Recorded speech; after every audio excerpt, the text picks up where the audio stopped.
అంటాడు తన దేవుని గూర్చి, నా దేవుని గూర్చి నేను పాడతాను. This is my song about my God. My God's city, his mountain, his holy mountain. నేను ఆయనను గూర్చి పాడతాను, ఆయన పట్టణాన్ని గూర్చి పాడతాను, ఆయన సింహాసనాన్ని గూర్చి పాడతాను, ఆయన రక్షణను గూర్చి పాడతాను, ఆయన ప్రజలను గూర్చి పాడతాను, ఆయన పరిశుద్ధతను గూర్చి పాడతాను, ఆయన గొప్పతనమును గూర్చి పాడతాను అంటున్నాడు కీర్తనకారుడు. God is great and greatly to be praised. నా దేవుడు గొప్పవాడు, బహు కీర్తనీయుడు. నా దేవుడు గొప్పవాడు, బహు కీర్తనీయుడు. My God is great and greatly to be praised. ఆయన నేను ఎంతగానో స్తుతిస్తానో, ఆ గొప్ప దేవుని నేను స్తుతించకుండా నేను ఉండలేను అని చెప్పి ఆయన మాట్లాడుతూ ఉన్నాడు. ఏమి పాడతావు ఆయన గురించి, ఏం చెప్తావు ఆయన గురించి అని అంటే, ఆయన పట్టణము గురించి చెప్తాను, ఆయన పరిశుద్ధమైనటువంటి పర్వతాన్ని గూర్చి చెప్తాను, ఆయన పరిశుద్ధమైన గుణమును గూర్చి తెలియజేస్తాను, ఆయన సింహాసనాన్ని గూర్చి నేను చెప్తాను అని ఆయన మాట్లాడతాడు. అంతేకాదు, ఆయన సన్నిధి గొప్పది, ఆయన నామం గొప్పది, ఆయన కృప గొప్పది. All together God is great and greatly to be praised. నా దేవుడు గొప్పవాడు, బహు కీర్తనీయుడు అని నేను చెప్తాను అంటున్నాడు. ఈ కీర్తన 48లో భక్తుని మాట ఇది. సియోను పట్టణాన్ని, ఆయన పట్టణాన్ని గూర్చి కీర్తనకారుడు అంటాడు, మన దేవుని పట్టణము, పరిశుద్ధ పర్వతము, ఆయన పరిశుద్ధ పర్వతము అంటున్నాడు. ఇది మహారాజు పట్టణము అంటున్నాడు. సియోను దేవుని పరిశుద్ధ పట్టణం, సియోను దేవుని పరిశుద్ధ, గివ్స్ మీ హోలీనెస్. అది పరిశుద్ధ పర్వతం కాబట్టి అందు నిలిచినప్పుడు నేను పరిశుద్ధుడిని అవుతాను. దేవుని సన్నిధి మనలను పరిశుద్ధులుగా చేస్తుంది.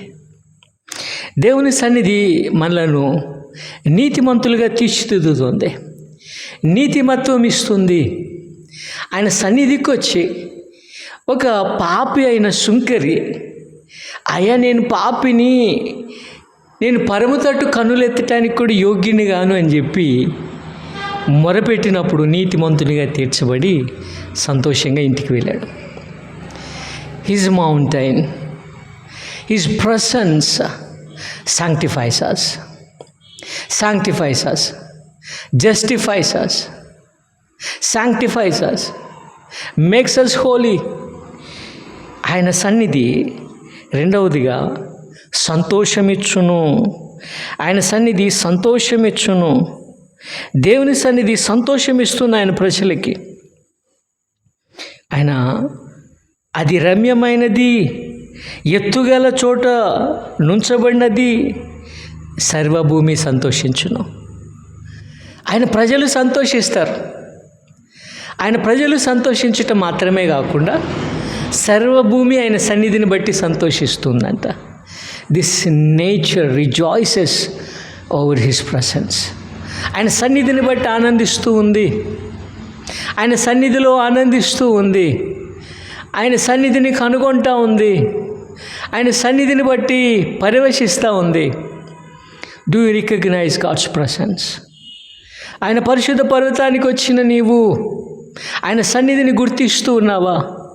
ఆయన సన్నిధిలో సంతోషిస్తూ ఉన్నావా? ఆయన సన్నిధిలో ఆనందించి పరవశిస్తూ ఉన్నావా అని దేవుని వాక్యం తెలియజేస్తాం. His mountain, his presence in his mountain, his presence in his city gives a joy. మూడవదిగా, it gives us victory. It gives us victory. రాజులంట కూడి వచ్చారంట, కానీ భ్రమపడి తొలగిపోయారు. వారికి ప్రసవ వేదన కలిగింది. Enemy trembles in his presence. శత్రువేదో అనుకున్నాడు, ఆయన ప్రజలను తేలికగా ఓడిస్తాను, ఇదిగో ఆయన ప్రజలను నేను ఓడిస్తాను, దేవుడు వారిని కాపాడుతాడేమో చూస్తాను, నా చేతిలో నుండి ఈ ప్రజలను ఎవరు కాపాడుతారో చూస్తాను. గొప్ప గొప్ప రాజులే, గొప్ప గొప్ప జనమే ఓడిపోయారు. ఈ మైనారిటీ ఎంత, ఈ కొద్దిమంది ఎంత, వీరేపాటి అని శత్రువు సంతోషంగా వచ్చాడంట పోరాటానికి. కానీ వణుకుతూ భయపడి తొలగిపోయాడంట. Because God's presence gives his people victory. దేవుని యొక్క సన్నిధి దేవుని ప్రజలకు జయమిస్తుంది. That's why psalmist is saying, my God is great and great to be praised. ఆయన నాకు పరిశుద్ధతనిస్తాడు, ఆయన నాకు సంతోషం ఇస్తాడు, ఆయన నాకు జయమునిస్తాడు, ఆయన నాకు జయాన్ని ఇస్తాడు, ఆయన నన్ను స్థిరపరుస్తాడు. 5వదిగా ఆయన నన్ను స్థిరపరుస్తాడు. 8వ వచనంలో ఆ మాట కనపడతా. God will establish his city for ever, then we will be established. If his city is established, if his city don't move for enemy, if it is not defeated by enemy, and we will be established. మనము కూడా స్థిరపరచబడతాం, మనము కూడా ఆయన సన్నిధిని ఆనందించువారిగా ఉంటాం. దేవుని సన్నిధి నిత్యము ఆయన ప్రజలను స్థిరపరుస్తుంది.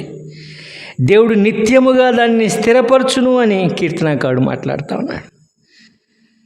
5వదిగా దేవుడు తన ప్రజలను స్థిరపరచును ఆయన సన్నిధి నుండి. కాబట్టి he is great and greatly to be praised.